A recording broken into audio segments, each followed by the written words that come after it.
በስመ አብ ወወልድ ወመንፈስ ቅዱስ አሃዱ አምላክ አሜን። በስም ስላሴ አሜን ተማሕፂነን ሓንቲ መዝሙር ክዝምር እየ።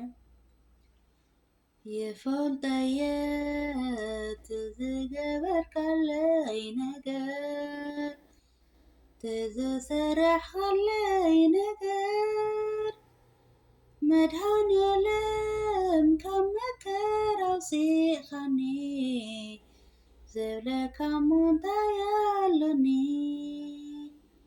ይፈልጠየ ትዝገበርካለይ ነገር ትዝሰረሕካለይ ነገር መድኃኔዓለም ካብ መከራ አውፂእኻኒ ዝብለካ እሞ እንታይ አሎኒ። መስቀል ተሰኪምካ ደም ጠልቂኻ ንዓይ ብመከራ አናዲኻ ብክብሪ ሰጊረ ክሒዝካለይ ብሂወት ደው ኢለ ወዲቕካለይ ብክብሪ ሰጊረ ክሒዝካለይ ብሂወት ደው ኢለ ወዲቕካለይ። ይፈልጠየ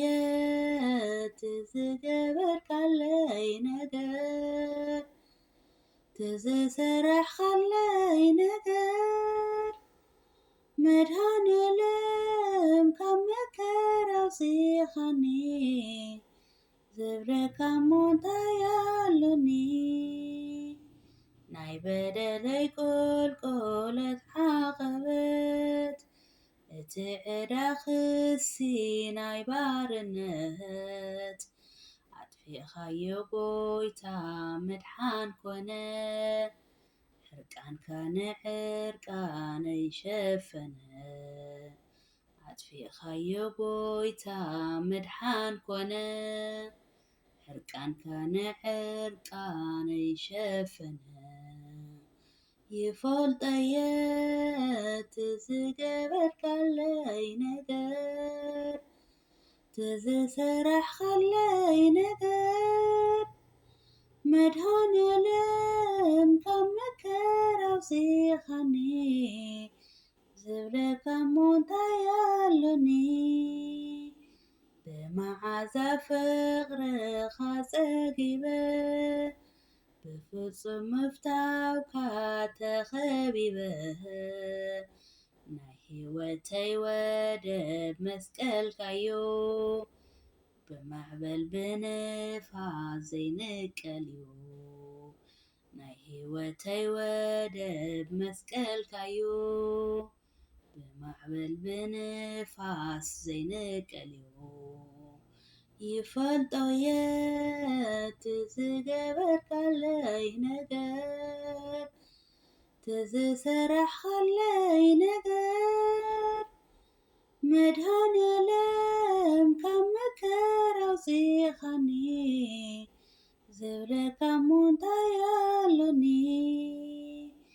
ኣክሊል ዕሾኽ ጌርካ ኦ ኤልሻዳይ እፎይ ኢሉ ልበይ ካብቲ ስቃይ መድሓን ኮይኑለዩ ብሕማምካ ነፃ ወፂእ ሰኽመይ ተሰኪምካ መድሓን ኮይኑለዩ ብሕማምካ ነፃ ወፂእ ሰኽመይ ተሰኪምካ።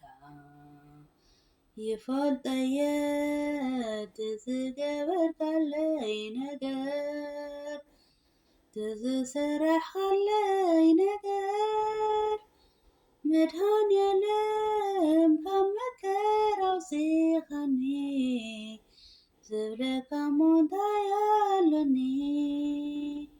ዘፋንካ ሕደገካ ናተይ ፍቅሪ ካብ ሰማይ መፂኻ ናብዛ ምድሪ ክደልየኒ ርኤ ጓለይ ኢልካ ፈራድን ኣጽዳቕን ኣምላክ ኮንካ ደልየኒ ርኤ ጓለይ ኢልካ ፈራድን መጽዳቕን ኣምላክ ኮንካ ይፈልጠየ ትዝገበርካለይ ነገር ትዝሰራሕካለይ ነገር መድኃኔዓለም ካብ መከራ ኣውፂኻኒ ዝብለካ እሞ እንታይ ኣሎኒ